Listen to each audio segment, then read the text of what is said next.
Ah, tiveste a ver isso. Falamos disso no Alvin? Vocês sabem que são melhores do que não são. Mas... Pronto. É melhor, é bom estarmos convencidos que sim. Fica meio estranho ter isto. Fica assim como... Se calhar prefiro pôr isto atrás. Vocês vão estar há quanto tempo? Imagina. Vamos estar quanto tempo como assim? No Japão? 19 na realidade, 19 dias. Ontem comprámos a última... Fizemos a última despesa preparatória. Temos os hotéis todos. Vamos fazer uma viagem de canoa de 4 horas. Vamos subir o rio no meio do neve. Uma cena bem foda. Vamos fazer uma cena num bar que quebra gelo na Costa da Rússia. Ai, tu tinhas-me falado disso. Muito cool. Vamos andar no comboio.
Eles têm uns passaportes fictícios para aquilo, para os rallies dos carinhos. Andamos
olá, boa tarde. Em nome do Teatro Circo, queria agradecer as pessoas que estão a ver isto, quer fisicamente, quer nos seus computadores. O meu nome é Hugo e tenho o prazer de estar aqui com uma amiga, a Joana Gama, que participa num projeto noturno que o Teatro Circo vai acolher este fim de semana na sala principal. O objetivo de estarmos aqui é um bocadinho falarmos sobre o noturno, sobre como é que este projeto surgiu, o que é que ele tem feito. Não é um projeto novo, é um projeto que já tem quase 2 anos. Sim. E dar algumas pistas para pessoas que ainda estejam interessadas em ver, mas sobretudo também ficarmos com este registro. Acho que isso para nós neste momento é mais interessante do que é. E se calhar, sem assim muito, porque também não temos assim muito tempo, e começava logo assim muito a frio, até porque também está um dia frio. Sobre isso, sobre o noturno, se me podias falar um bocadinho do noturno, até porque eu sei já também de outras coisas que vocês falaram, que o Noturno começou um bocadinho por ti e por um convite que te foi feito pelo São Luís. Portanto, só assim dar um pequeno enquadramento disso. Sim, boa tarde. Também boa tarde às pessoas que estão a assistir pelo Facebook. O Noturno tem sido uma experiência muito feliz e começou bem. Começou com o convite da Susana Duarte, que é programadora dos mais novos do Serviço Educativo do São Luís, que me conhece há muitos anos e que tem acompanhado o meu percurso desde os tempos em que eu estava na Escola Superior de Música de Lisboa. Na altura a Susana era produtora, acabou por se tornar programadora lá no São Luís e convidou-me há uns anos para fazer um projeto para crianças e deu-me carta branca, deu-me toda a liberdade possível para criar e eu, na altura, vi o FOL do Vítor Hugo Pontes, não o conhecia, mas no final do espetáculo houve uma conversa com o público e eu gostei da forma como ele falou, gostei muito do espetáculo, gostei muito da forma como ele falou com o público e como também falava com os bailarinos e achei que poderia ter empatia com ele e para criar qualquer coisa com ele. E, enfim, falamos, houve interesse também da parte dele. E a nossa ideia, partimos do nada, sem ter sequer um tema do espetáculo, e o Vítor Hugo costuma começar as coisas com um título. E também me agrada ter essa, no fundo, uma palavra, uma frase que depois se vai preencher. Que nem sempre acontece nos meus projetos, mas neste caso fazia sentido para termos um ponto de partida. E a nossa ideia era ter algo que remetesse, por um lado, para a parte da música, porque tinha que ser um espetáculo em que a música tivesse uma preponderância, enfim, porque eu sou pianista, mas que tivesse também uma ligação à dança e ao mundo infantil das crianças. E fomos pesquisando palavras que tivessem conotações musicais e fora do campo musical e chegamos ao Noturno, que há os Noturnos de Chopin, peças conhecidíssimas na música clássica e obras emblemáticas na escrita para piano, e que no fundo o Noturno tem essa conotação ligada à música clássica, mas tem a palavra noturno, que está ligada à noite e a todo um ambiente misterioso, enfim. Vocês já sabiam que queriam trabalhar esse lado mais escuro, digamos? Ou não? Foi tudo mais ou menos ao mesmo tempo. Com a palavra noturno veio a ideia da noite e com a ideia da noite vieram os medos e então pensamos nesta ideia de explorar a questão da noite, não do lado idílico em que sonhamos, voamos e somos muito felizes, mas da parte mais obscura e mais medrosa dos pesadelos, das coisas que acontecem e que temos medo e o que é que está no escuro, o que é que está atrás da porta. E então isso foi o ponto de partida, a palavra noturno e a ideia de explorar a ideia de noite não pelo lado idílico, mas pelo lado mais obscuro. E então fomos para estúdio, fizemos a criação no Campo Alegre, no Teatro Municipal do Porto, e o processo de criação foi feito com idas a escolas. Fomos a 4 escolas em 2 momentos diferentes, uma praticamente logo na primeira ou segunda semana em que não tínhamos nada, que fomos falar com eles, fomos-lhes mostrar algumas coisas e no fundo pedir-lhes para nos falarem sobre a ideia deles de noite e o que é que eles tinham medo. E a partir desse material experimentamos algumas coisas em estúdio e passado um mês então fomos lhes mostrar o que é que já tínhamos e que eles depois comentaram e deram as suas opiniões. Na primeira ida às escolas, que foram alunos do primeiro ciclo, do primeiro ano até ao 4º ano, pedimos para eles fazerem desenhos ou escreverem histórias sobre a noite, sobre a nossa ida, sobre as nossas conversas. E também a partir desse material, que eu vou mostrar a seguir na conversa que vou ter aqui a seguir no conservatório, fomos criando este imaginário à volta da noite. E fomos surpreendidos por um lado, haver elementos que são omnipresentes, independentemente da faixa etária ou de pessoas que foram crianças há 60 anos atrás. Medo do escuro, medo de... Sim, e os fantasmas, as aranhas, são elementos que se calhar não teríamos incluído no espetáculo se não nos tivessem sido sugeridos pelas próprias crianças. Eu cheguei a ver, acho com erro, que vocês também ficaram surpreendidos porque vocês de repente, de alguma forma, as próprias questões que vos estavam a chegar vinham de crianças, mas eram muito mais violentas ou muito mais complicadas do que aquilo que vocês estavam a contar. Exatamente.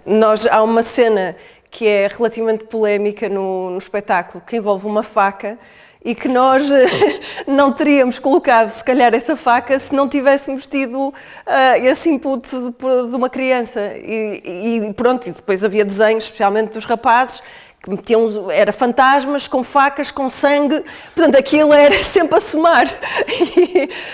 Mas pronto, depois havia uns desenhos que era tudo muito assustador, mas era tudo muito cor-de-rosa, e era muito cor-de-rosa, e muito cor-de-rosa é que era assustador.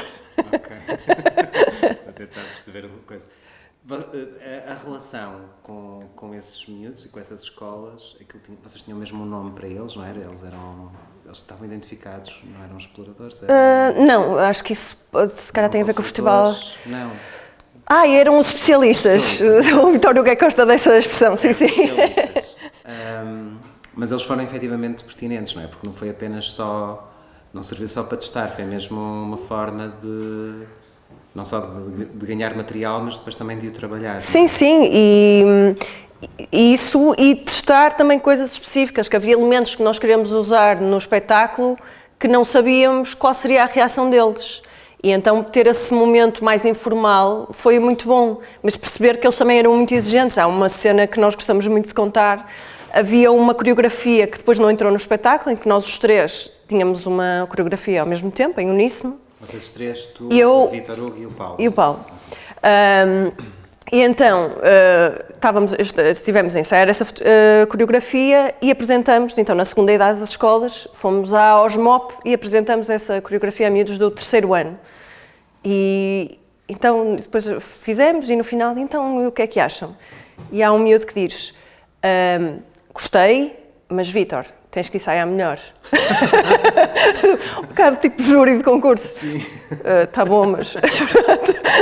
Portanto, no fundo também, de género, olha, vocês, calma, não nos convencem com qualquer coisa. Os especialistas tiveram a oportunidade, o espaço de ver o resultado final? Sim. Tiveram contato com eles? E eles vieram ver a estreia. Aliás, há uma prenda maravilhosa que recebemos, que foi uma miúda que nos trouxe um ramo de flores em papel, que ela desenhou e que não sei o quê, e que dizia I love Notorno. Tinha um erro ortográfico, mas pronto, é fofinha mesmo. Mas acho que para eles deve ter sido especial perceber que eles relacionar aquilo que eles viram nas salas de aulas, porque nós fomos às escolas, portanto, em alguns casos eram sítios até relativamente pequenos, e no fundo a ida às escolas foi também interessante, porque de repente o Vitório dizia, então agora finjam que estão a dormir, e façam uma posição em que dormem, e agora uma segunda posição, agora uma terceira, estão a fazer uma coreografia, com 3 movimentos, e de repente eles estavam... O que nós estamos a fazer? E então, de repente, quando a arte invade a escola, eu acho que isso é extremamente importante, porque dá essa dimensão... sim, é simples até. Não é só uma coisa que eles veem no palco acabada, mas veem o processo e relacionam-se, obviamente, de uma forma especial com esta peça em específico, mas se calhar quando virem outras peças também já veem com outros olhos. Sim. Vocês depois, entretanto, o projeto, na altura, isto já é de 2017, o projeto teve a beleza, não só de circular um bocadinho em Portugal, Braga já está para receber este projeto há algum tempo, só consigo agora, mas mais recentemente vocês também puderam ir lá fora, e isso gostava muito que me falasses. Gostaria de perceber a diferença do Noturno agora de há 10 anos atrás, mas antes disso, gostaria de saber muito desta questão. Vocês estiveram na Bélgica e em França, acho eu, e numa forma muito maciça de apresentação. Vocês apresentaram muitos espetáculos num período mais curto de tempo. Como é que foi isso? Como é que o espetáculo funcionou? Pronto, à partida não tem discurso, funcionará de uma forma um bocadinho mais... Sim, em termos de recepção foi ótima. E logisticamente foi muito exigente. O espetáculo é simples, mas não é um espetáculo... Sim, o espetáculo parece simples, que é bom, que pareça simples, mas dá bastante trabalho, não só a execução, mas toda a preparação e a montagem, como sabes, pela logística que é necessária para para o noturno.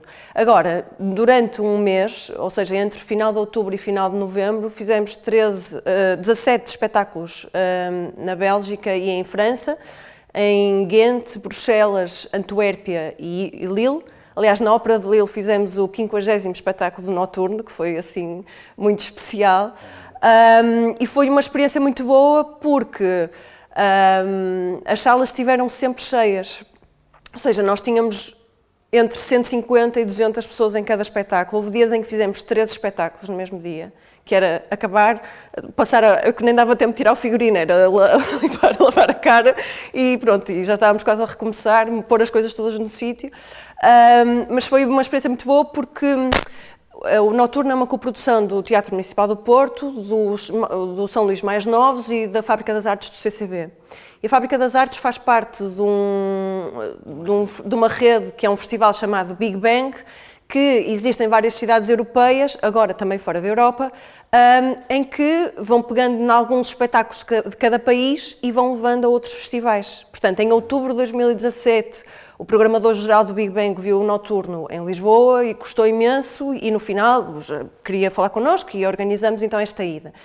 E foi uma experiência ótima porque agora com este tempo todo em que já fazemos o Noturno, desde 2017, há uma naturalidade que já existe quando fazemos o espetáculo. Há alturas em que já é quase confortável de fazer, apesar de ser uma peça que nunca pode estar muito descansado porque há sempre muita coisa a acontecer. Mas o facto de fazermos tantas vezes dá esse prazer da repetição a curto prazo, porque o que acontece em geral, com os espetáculos, mesmo quando estão em itinerância há muito tempo, como é o nosso caso, que já é quase 2 anos, em geral faz um espetáculo um mês, depois se calhar faz outro daí a um mês, depois daí a 2 meses, e então o corpo mantém essa relação, mas aqui é um insert musical. Isto é o quê? Não sei. Bom, mas é um telefone, não é? Acho que alguém se esqueceu aqui de um telemóvel. É. Pronto, fica incluído na gravação.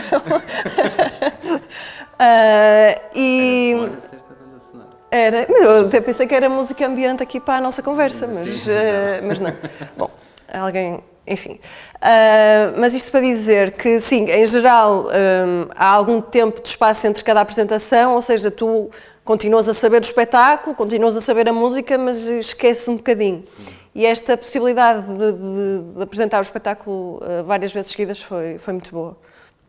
Tu sentes, obviamente, agora fizeram essas apresentações consecutivas, tens outra forma de ver isso, quando, como tu dizias, quando passa bastante tempo entre reposições e vocês também, tu tens outras coisas, o Vítor Hugo tem outras coisas, portanto vocês depois também têm que estar a fazer a reformatação do agora tenho que me focar neste projeto, naquele. Mas tu, mesmo participando no projeto, tu consegues olhar para ele e pelo retorno que tens com as pessoas e por esse processo todo e consegues perceber que o Noturno que eu vou poder ver, por exemplo, no final desta semana, já não é bem o Noturno, é uma versão diferente, é uma versão melhorada, é uma versão mais confortável, se sentes que existe algum processo. Digo-te isto também, nós ainda, antes de estarmos aqui, estávamos a falar desta questão de ver espetáculos nos momentos das estreias ou deixá-los crescer um pouco. Sim. Sentes que isso, o espetáculo que temos cresceu com isso? Sim, o espetáculo cresceu muito e digo, sem dúvida, que está melhor. Porque o espetáculo tecnicamente é bastante exigente e há toda uma coreografia invisível que se faz. Vocês os 3 não param, não é? Tu não estás lá a tocar piano? Não estou só a tocar piano, especialmente o Vítor Hugo tem muita manipulação do cenário, é o maquinista de serviço. E havia muitas coisas que nós achávamos que não tínhamos tempo, mas de repente agora percebemos que dá para adiantar trabalho numa determinada cena, dá para adiantar trabalho para o que vem a seguir, portanto acaba por ser tudo mais respirado e mais pausado, sem perder a energia obviamente, mas de repente tu percebes que há coisas que tu podes facilitar a ti próprio, ou coisas que era eu a fazer, ou era o Vítor Hugo a fazer e de olha, eu agora tenho tempo, eu posso te ajudar e faço eu, coisas que são invisíveis mas que no fundo melhoram depois o que é visível. No meu caso também, Quando o Noturno estreou em março de 2017, foi um período bastante difícil da minha vida, em que, por um lado, aquele contacto com as crianças e o estar neste processo de criação ajudou-me muito, por um lado, mas por outro havia uma energia da minha parte que era muito difícil, às vezes, de ter essa energia. Portanto, para mim, qualquer coisinha era muito difícil, tudo o que eu tinha que fazer era muito difícil e eu sentia a peça como uma peça muito difícil em que eu tinha que tocar e fazer coisas e então eu quase não tinha prazer de usufruir daquilo que estava a fazer. Com o tempo, a todos os níveis, de repente comecei a usufruir mais da peça e a divertir-me também e especialmente no início eu tocava piano, mas tocar piano era parte das coisas que eu tinha que fazer, era uma tarefa, quase eu própria a tocar piano não me sentia que estava a tocar piano. Por mais que eu nunca toque piano de uma forma confortável, como as pessoas poderão ver, quem for ver o espetáculo, agora, quando estou a tocar piano, sinto-me de facto a tocar piano e a tocar aquelas obras que de repente já estão muito mais interiorizadas por mim e que já as toquei imensas vezes. E sim, sinto que, julgo que quem viu o espetáculo na estreia, estou muito curiosa, por exemplo, para saber a reação da Susana Duarte, que viu a estreia em março de 2017 e vai ver agora em março de 2019, quando formos fazer a reposição do espetáculo a Lisboa, porque julgo que se vai notar diferenças. Eu queria falar ainda mais algumas coisas com a música, mas antes disso queria falar um bocadinho, mais do tema, ou da noção do Noturno e dos medos e isso, porque muita da informação que tu consegues encontrar, se fizeres uma pesquisa, que sai nos jornais e isso, tem muito a ver com isso, não é? Com essa conversa que estavas a dizer, a ideia da noite, mas não no seu lado mais idílico, mas a questão dos medos, e nós já falámos também dessa questão desses medos. Do ponto de vista do teu trabalho de criação, não queria só falar no espetáculo como um todo, e não queria falar tanto na parte mais coreográfica, porque isso acho que seria mais uma conversa com o Vítor Hugo.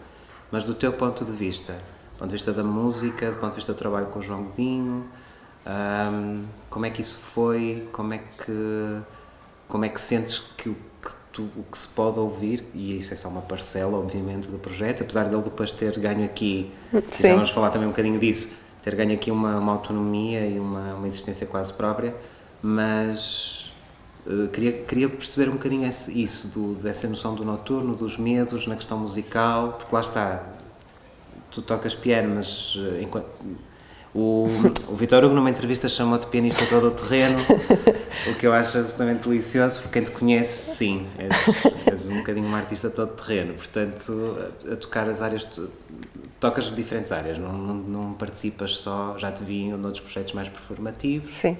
Já estou a falar muito, queria mesmo era ouvir essa parte disso, do ponto de vista mais musical e dessa noção do tema. Sim, o convite que fiz ao João Godinho para fazer a música para esta peça tinha a ver com o facto de ser meu amigo, foi meu colega na Escola Superior e é um amigo com quem já partilhei que já estreiei outras obras dele, é uma pessoa que também tem um imaginário que não é puramente musical, ou seja, era uma pessoa que encaixava muito bem neste tema e que teria também boas ideias e que acabou também por dar ideias para a própria peça. E o João acompanhou a criação praticamente desde o início. Ele estava lá na sala de ensaios e às vezes ia enviando algumas coisas. Ele, antes da criação, porque eu tinha por um lado necessidade de ter alguma coisa para tocar logo desde o início, apesar de nós não fazermos ideia o que é que seria a música, e o João compôs algumas coisas que acabaram por não ser praticamente usadas, mas que no fundo ele precisava de começar a fazer alguma coisa também. E o que aconteceu foi que nós fomos nos inspirando em vários livros e especialmente livros do Calvin and Hobbes e o Pequeno Livro dos Medos do Sérgio Godinho, outros livros sobre a noite que fomos encontrando, íamos lendo, íamos pensando neste tema e depois fomos experimentando coisas com o piano e a ideia do piano enquanto um objeto que não tem que estar parado, que pode ser manipulado, que de repente... Outro dia estava a ver fotografias da criação que vou mostrar a seguir. Há uma cena que acabou por não entrar no espetáculo, que era eu a andar em cima do piano, meio quase a desequilibrar-me. Fomos fazendo várias experiências e, no fundo, para pensar que a música teria que reforçar esse lado performático do piano e que a música teria que estar ligada à cena não só como música ambiente para alguém que está a dançar, mas a música era interrompida para dizer qualquer coisa, ou a música ia sugerir vários ambientes. E o que acabamos por fazer na peça é que isto não tem propriamente uma narrativa linear, mas é no fundo como uma noite em que tens se calhar um sonho mau, 2 bons, depois a seguir vem um mau, e, enfim, são coisas que de repente estás cheio de medo, mas depois estás na praia e estás ótimo, com amigos, e pronto. E a ideia foi explorar esses contrastes da noite em que a música reforçava isso mesmo. E a nossa ideia de explorar esta questão do medo, eu lembro perfeitamente de estarmos a falar sobre isto, era isto tem que meter medo. Que a ideia era meter medo, depois mostrar que é brincar. E daí que nós temos às vezes amigos que querem levar os miúdos, os filhos mais novos, que têm menos de 5, 6 anos, e dependendo da fase em que estão os miúdos, porque às vezes os miúdos são todos muito diferentes, mas se algum está numa fase em que tem medo do escuro, se calhar, ou se está com mais medo, se calhar não é a melhor altura. Ou então se calhar é, porque depende muito. Mas são coisas que a ideia era isso, é explorar também esta capacidade de meter medo do palco para a plateia. Mas vocês não tentaram criar um espetáculo que assustasse? A noção de medo aqui não é necessariamente a noção de susto. Não, a ideia, nós assustamos, só que depois desmanchamos a seguir, ou seja, não é uma... Usamos alguns elementos na peça que são assustadores, mas não é uma coisa em crescendo que deixa os miúdos angustiados no final. São pequenos elementos que se reconhece em que algumas crianças têm medo, alguns adultos têm medo de alguns elementos que aparecem na peça, mas a ideia, no final, é mostrar que muitas vezes o medo está dentro da nossa cabeça e é a forma como nós vemos as coisas. Okay. E isto eu ia dizer outra coisa, mas este telemóvel, isto deve ser... Isto é outro. Pois, parece que sim. Eu ia dizer outra coisa. Um fantasma. Exato. Agora saia dali. Eu ia dizer que, no fim, uma das coisas que também gosto muito nesta peça é que, no final, nós costumamos falar com os miúdos. E isso tem sido hilariante, porque às vezes temos reações mesmo muito engraçadas. Há uma parte em que a personagem principal, o bailarino, acaba numa espécie de uma cama com os lençóis e ele saiu de lá e há uma criança que diz: ele esqueceu-se de fazer a cama. Mas aquilo era lençóis, mas podia não ser, mas ele claramente percebeu que aquilo era a cama dele e que... Portanto, bem, há muitas histórias engraçadas, sim. Nós vamos ter Há uma coisa muito engraçada no projeto. Acho que plasticamente, para quem vê as imagens, há duas coisas que são muito fortes no projeto. Uma é a noção de exterior, de escuro, não é? Muitas das imagens que tu vês, há quase uma ideia de que aquilo acontece num espaço exterior, sem limites, sem luz elétrica, no sentido em que tu vês quase como se estivesses mesmo quase num deserto escuro. E mesmo o próprio dispositivo cénico faz lembrar muito tendas e Sim, coisas muito improvisadas. Era essa a ideia. E isso é muito interessante. A segunda questão, que eu também acho que ele tem a ver com a proximidade com o público, que no teatro vamos ter um figurino um bocadinho diferente. Sim. Vamos ter, apesar de tudo, as pessoas sentadas em plateia, muito limitadas, mas vão estar em plateia. Mas isso também é uma coisa interessante. Achas que isso, para ti que estás a fazer, porque digo-te isto por causa da relação de público, muitas vezes a razão pela qual o público se senta na plateia nem sempre tem um fundamento no projeto em si, às vezes tem a ver com escala, às vezes tem a ver com restrições do próprio espaço. No noturno não, no noturno essa possibilidade de tu estares assim próximo, quer para quem vê como para vocês, é bom. É essencial, quase. Sim, é muito bom. Obviamente que numa sala grande e bonita a peça ganha outra dimensão estando em palco com o público na plateia, mas tendo o público no palco há essa proximidade que eu acho que é interessante para quem vê. Os miúdos de repente estão mesmo em cima e para nós é muito boa porque sentimos a vibração deles. Aliás, eu ia contar aqui uma coisa, mas não vou contar, porque é segredo. Mas, por um lado, é bom nós sentirmos a vibração dos miúdos quando eles entram. Porque, em geral, em concertos, assim, diz pouco barulho. Agora, claro que o público também é muito diferente, os meninos são todos muito diferentes e temos, às vezes, casos terríveis que ouvimos as professoras a gritar com eles, histéricas, e que é horrível, não é? Não se grita com as crianças e também num teatro não vais pôr... Claro. Eles, obviamente, estão excitados, porque estão num sítio diferente, tens que os tentar acalmar, tens que tentar que eles se concentrem, mas de uma forma, enfim, simpática, agradável, não é aos berros. Mas tens miúdos que tu percebes que já percebem os códigos, que vão regularmente ao teatro e que percebem, outros que nós acabamos o espetáculo, eles ficam a olhar para nós sem reação, porque não sabem como reagir e por estarem tão próximos também ficam um pouco baralhados. Mas sim, essa proximidade neste espetáculo faz todo sentido. Nós também estamos muito a falar de miúdos, mas o espetáculo, obviamente o espetáculo tem isso na sua gênese, foi feita uma proposta para trabalhar, sim, sobretudo focada nessa faixa etária, mas ele não é necessariamente um espetáculo infantil. Não, tanto é que eu ainda outro dia estava a convidar amigos e estava a dizer, não precisam de pedir crianças emprestadas, podem vir sozinhos, porque acho que vão gostar. Era engraçado, um desconto por cada criança. Exato. Cada criança.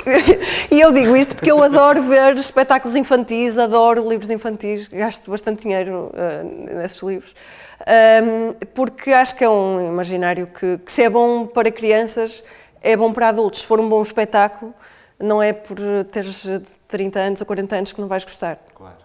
Por isso. Pronto, então eu vou-te aproveitar, na ausência do Vítor Hugo, vou-te aproveitar para falarmos um bocadinho mais na música e para falarmos, se calhar agora não necessariamente uma coisa que tem a ver com o que vamos ver, mas com uma coisa que vamos ouvir e que está a crescer, porque deste projeto surgiram outras coisas, portanto, deste espetáculo surgiram outras coisas e eu tenho aqui comigo dois objetos. Um é uma edição das músicas, das peças para piano e para piano que o João Godinho compôs, e tenho as partituras. E, portanto, gostava que me falasses um bocadinho disto,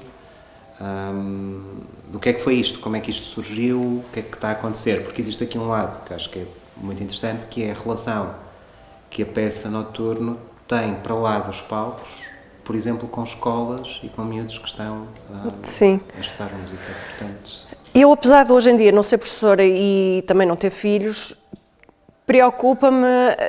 Como é que gosto do apesar de... Não, isto tem a ver com o que vou dizer a seguir, ou seja, não é a questão da educação, é uma questão que me preocupa. Tanto é que vou acompanhando a educação que as minhas amigas dão aos filhos, ou que os meus amigos, assim, à distância, às vezes, e é um tema que me interessa e acho que é um tema importantíssimo na sociedade, claro que relativamente à cultura, mas na sociedade em geral.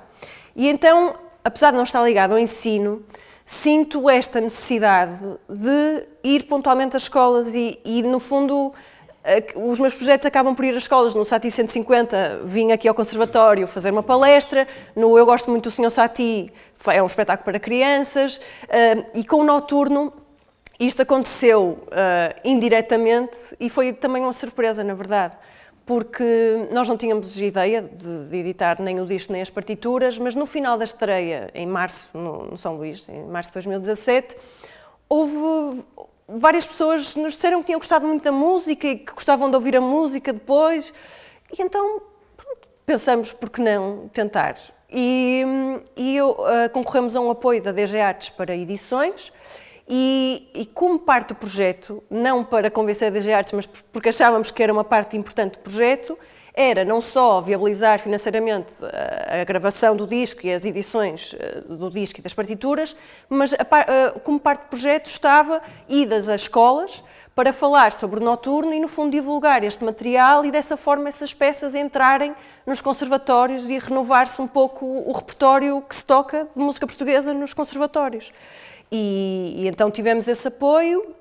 Em lançamos o disco e as partituras em outubro de 2017 e, no fundo, há essa há esta ida às escolas e oferecemos às escolas as partituras, mas também temos à venda no final dos espetáculos, que é uma forma também dos pais poderem levar para casa e os professores e poderem ouvir a música no carro e pronto.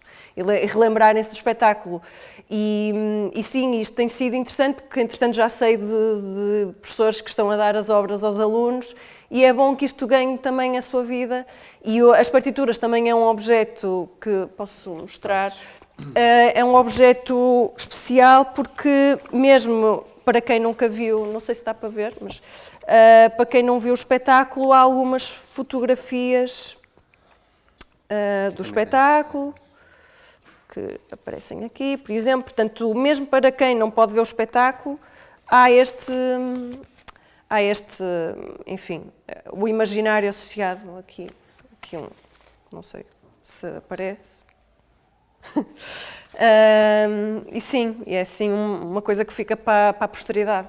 Nós estamos aqui a ter esta conversa, mas tu hoje vais fazer exatamente isso. Nós, quando sairmos daqui, tu tens exatamente... Eu vou mudar, estamos no auditório 2, eu vou mudar para o auditório 1 e vou apresentar as partituras e o disco do Noturno como resultado, mas antes há toda uma contextualização que faço sobre as idas às escolas, mostro alguns dos desenhos que os meninos nos enviaram, mostro algumas fotografias do espetáculo e mostro algumas cenas que nem entraram no espetáculo, enfim, porque a minha ideia também, quando faço isto, é abrir os horizontes aos alunos, porque os professores estão sempre muito atarefados que eles cumpram o que é o plano curricular e às vezes é bom ter inputs de fora e que de repente mostram outras formas em que a música pode estar presente ou de que forma é que podem viabilizar a sua vida enquanto músicos, que não seja só fazer recitais. Porque quando eu estava aqui na Gulbenkian, quando saí daqui com 17 anos, eu não fazia a mínima ideia que a minha vida ia ser isto, porque nem sabia que era possível. Ou achava que se calhar ia ser muito difícil. E é bom perceber que as coisas são possíveis e que dá tudo trabalho e que exige muita dedicação, mas que, enfim, umas coisas levam às outras e... Já tiveste certeza? Eu sei que tiveste a oportunidade de trabalhar com algumas pessoas que foram muito importantes quando tu estavas a crescer. Referências do teu percurso no teatro não é de hoje. Já tivemos, inclusive, a possibilidade de ter alguns projetos teus que envolviam composições de pessoas que tinham sido sempre importantes para ti. Estão-me a escapar nomes, mas isso é por causa da idade. Mas sei que tivemos algumas conversas acerca disso. Já te sentiste que estás a ser um bocadinho essa pessoa para algumas dessas crianças ou ainda é muito cedo? Porque a tua relação, sobretudo aqui com o Conservatório de Braga, é muito próxima. Sim. Nos últimos projetos que tens estado cá, quer sejam mais teus, como foi, por exemplo, o projeto do Satie, quer sejam cooperações que tens com o Luís, coisas como o Quest e o Marconi, quer dizer, de alguma forma a tua presença depois na relação com o Conservatório, nem que seja num trabalho de comunicação que o teatro possa ter que fazer, no sentido de divulgação e de trabalho com comunidade, tu tens sido sempre uma pessoa muito, muito presente e muito disponível e muito disposta a participar nisso. Sentes que já começas a ser um bocadinho essa figura ou... Não penso nisso assim, mas a questão é, eu gosto muito daquilo que eu faço e dou comigo às vezes a pensar que o meu trabalho dá-me gosto porque tem a ver com esta questão da comunicação. Ou seja, o que eu faço tem a ver com o facto de eu comunicar, de eu partilhar, quer seja com os meus amigos com quem trabalho, sim, porque eu em geral trabalho com pessoas próximas, quer seja depois na comunicação disto que estamos a fazer, ou seja, eu não estou a fazer isto para o umbigo, eu não quero vir aqui com o nariz empinado a apresentar não sei o quê, ir-me embora, não quero, a minha ideia é, eu estou a fazer isto em relação com outras pessoas, quero ser uma boa pessoa, quero ser uma presença agradável onde estou, e fazendo isso, fazendo o que gosto, as coisas fluem. Ou seja, quando foi o Satie 150, aquele tour dos concertos, eu lembrei-me de fazer as palestras em escolas, já nem sei como é que me lembrei daquilo, mas de repente eu pensei, o Satie nunca é tocado em escolas, ou muito raramente. Eu gosto da música dele, acho que é uma personagem interessante e é uma figura fresca no meio da seriedade toda dos compositores de música clássica que, em geral, são apresentados nas escolas. Então, a minha função é levá-lo às escolas e eu não fazia... Nós chegámos a ter... Não é só o levar, porque isso é um trabalho, é interessante, mas tu depois também despoletas pequenos arranques, porque eu lembro-me quando nós acolhemos o Satie, nós depois tivemos... alunos a tocar exatamente. Sim, a Musique d'Ameublement sim, no hall de entrada, em Guimarães houve umas alunas da... Sim, porque me interessa envolver as pessoas, é isso, não me interessa chegar a um sítio, fazer bonitinho e vir-me embora, interessa-me misturar-me com as pessoas e porque tu aprendes muita coisa e quando tu comunicas às vezes descobres maneiras diferentes de comunicar ou de ver as coisas, porque cada vez que eu tenho que falar, neste caso hoje não tive que preparar nada, mas cada vez que tenho que falar em público sobre um determinado assunto, eu aprendo. E tenho gosto nisso, cada vez que... E então esta aprendizagem constante é muito enriquecedora e depois é viciante também, porque eu às vezes gostava de ter mais sossego na minha vida, gostava de ter mais tempos mortos, mas a minha natureza é... Exatamente. Cada coisa faz-me lembrar de 3 coisas a seguir. E quando eu por mim estou com a minha agenda completamente tapada, porque eu própria tenho esta ânsia de fazer coisas. E enfim, pronto. É isto. Eu acho que toquei assim mais ou menos tudo o que queria. Eu não sei se há alguma coisa. Há questões que eu gostava de abordar mais numa relação. Infelizmente o Vítor Hugo não esteve disponível para se juntar hoje. Na ideia era isto, seria uma conversa a 3. Deixa-me só interromper-te. Pronto, o Vítor Hugo não está cá hoje porque nós estamos a ensaiar uma nova peça. Sim. Era isso que ias falar? Pronto. Ia-te perguntar também esse seguimento, porque tu de repente tu tens esta vantagem de quereres fazer outras coisas e de quereres ser uma boa pessoa, que é uma coisa genial, porque és. Mas tu de repente encontras estas pessoas e trabalhas e o fruto disso é que não fazes um trabalho como a pessoa está feita. Isso depois nota-se exatamente com o fato... Normalmente foste ter com o Vítor Hugo, ok, quero fazer uma coisa e de repente estás a continuar esse trabalho. Vocês agora estão com uma criação nova que está agora a ensaiar, que é o Drama. Sim. Que vai estrear no Guidance, sim, erro, certo? É o espetáculo de abertura do Guidance, pronto. Dia 7 de fevereiro. E era um bocadinho isso que ia dizer, não é? De repente isso também tem esse tipo de continuidade, do ponto de vista de relação, e os projetos têm isso. O Vítor Hugo, infelizmente, não está cá hoje, exatamente porque vocês estão sim, eu saí mais cedo do ensaio para vir cá, mas sim, o Vítor Hugo está agora a preparar uma nova peça chamada Drama, feita a partir das 6 personagens à procura de um autor de Pirandello, e é no fundo a continuidade do trabalho que fez com a Gaivota do Chekhov, em que está a transpor uma peça de teatro para dança. E são, agora assim de repente, são 10 intérpretes, acho eu, agora não tenho a certeza absoluta, e eu entro como intérprete também, como pianista, e estou muito curiosa também com o caminho que a peça está a ter. Neste caso, quem vai fazer a música é o Sérgio Martins e o Rui Lima, que é uma dupla de músicos que trabalha com o Vítor Hugo há muito tempo, e que são ótimos, e estou muito contente com o rumo que as coisas estão a tomar. E sim, para mim é muito interessante. Há sempre momentos nestes projetos fora do meu âmbito que eu nunca sinto que estou à altura, mas sei que estas coisas me fazem crescer e que são muito interessantes para o meu percurso e que me ajudam muito no meu trabalho enquanto pianista, mesmo quando eu faço os meus projetos a solo. Ter esta dimensão. Até porque tu dizes uma coisa muito engraçada, não é? A parte interpretativa ou performativa, tu trazes isso porque é o teu corpo que está numa relação com o piano. Sim. E depois isto vem muito mais atrás e começou também aqui na Gulbenkian, porque eu quando entrei aqui com 5 anos, estudava música e também comecei aqui as aulas de balé, apesar de ter ido depois para outra escola. Portanto, eu habituei-me a sentir a música através do corpo desde muito nova, foi praticamente ao mesmo tempo. E apesar da parte do corpo ter estado, não ter pensado nisso durante muito tempo, a dança acabou por vir ter comigo com a Tânia Carvalho e entretanto foi ficando, e este meu trabalho agora com as artes performativas, por mais que às vezes seja mais musical ou menos musical, é uma parte importante da minha vida e que tenho outros projetos para futuro que envolvem essa parte porque é importante e eu gosto muito de fazer.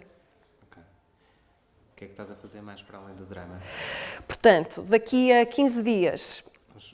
A agenda. Eu não sei se sei de cor a minha agenda, porque isto é complexo. Mas assim que estão coisas em itinerância, portanto, daqui a 15 dias vou tocar o ciclo Música Calada de Federico Mompou no grande auditório da Gulbenkian e fazer o At the Still Point of the Turning World, com o projeto que fiz com o Luís Fernandes, que apresentei com a Gulbenkian no Teatro Circo em abril. Portanto, eu faço o meu recital às 7 e o concerto que será com a Orquestra Metropolitana às 9h30, de hoje a 15 dias, integrado no ciclo no feminino que a Gulbenkian está a organizar, a Fundação Gulbenkian. Depois temos a estreia do drama no início de fevereiro, depois vou estar uma semana a fazer o Eu Gosto Muito do Sr. Satie para escolas do Concelho de Nelas, concertos organizados pela Fundação Lapa do Lobo. Depois toco com o Luís Fernandes no Café Otto em Londres. Depois volto a fazer o Mompou na Casa de Portugal, em Paris, a seguir, portanto, 23 de fevereiro. Depois vamos fazer o Noturno em Loulé. Enfim, isto é só fevereiro. Mas então, estamos agora com o Luís Fernandes, estou a preparar um novo projeto, agora com o Drumming, com o grupo de percussão. Eles fizeram-nos uma encomenda que vai estrear em abril no Teatro Rivoli. E depois vou ter mais concertos na Holanda, vou voltar à Holanda em maio. Vou fazer um projeto com a sonoscopia em setembro. Enfim, depois vou ter o Noturno que continua a rodar, temos datas até dezembro deste ano, portanto até dezembro vamos estar com o projeto e provavelmente também ainda em 2020. E sim, estou-me a esquecer de coisas, mas sim. Mas está, o meu site, joanagama.com, tem a minha agenda, quem estiver interessado pode ir lá vendo que eu vou atualizando. O meu pai depois chama-me a atenção quando há links que não estão a funcionar, mas pronto, vou atualizando quando posso. Está bem, olha, eu acho que ficamos por aqui, agradeço-te imenso estás cá. E se calhar convido as pessoas na próxima sexta e sábado. Sexta são sessões para escolas, maioritariamente pensadas para escolas, sábado para público familiar. Sábado é às 11 e às 4. Às 16, na sala principal do Teatro Circo. Ainda há alguns lugares, portanto, se quiserem, aproveitem, têm a oportunidade de ver e ouvir a Joana Gama. Ver não me vão ver, mas isso depois é outra história. Exato, sim. E o Vítor Hugo Pontes e o Paulo. Neste caso será o João Santiago, sim, exato, a fazer a peça. Pronto, mas poderão fazer, poderão ver e depois fazer comentários no final, se houver perguntas, sim. E partilharem os medos deles. Os teus medos também estão lá, não? Há um medo que está lá, por acaso. É o do piano. É. Eu falo nisso noutra entrevista. Sim, porque quando íamos às escolas, perguntávamos que medos é que eles tinham, o Vitório partilhava os medos e eu dizia que eu não sou muito medricas, por acaso, em geral não tenho medos, dizia eu, mas um dia o Vítor Hugo apanhou-me a contar-lhes uma coisa que me tinha metido muito, não era propriamente medo, mas que, enfim, porque foi uma altura em que o meu piano foi içado com uma grua, o meu piano de cauda, e eu achei a ideia interessante e estava a pensar filmar, mas quando vi o meu piano içado numa situação muito perigosa, fiquei toda a tremer e então não consegui filmar. E pronto, e então há uma referência a esse momento na peça. Quem for ao espetáculo poderá ver. Ok. Pronto, obrigado, Joana. Muito obrigada. Obrigado a toda a gente e ficamos por aqui. Sim.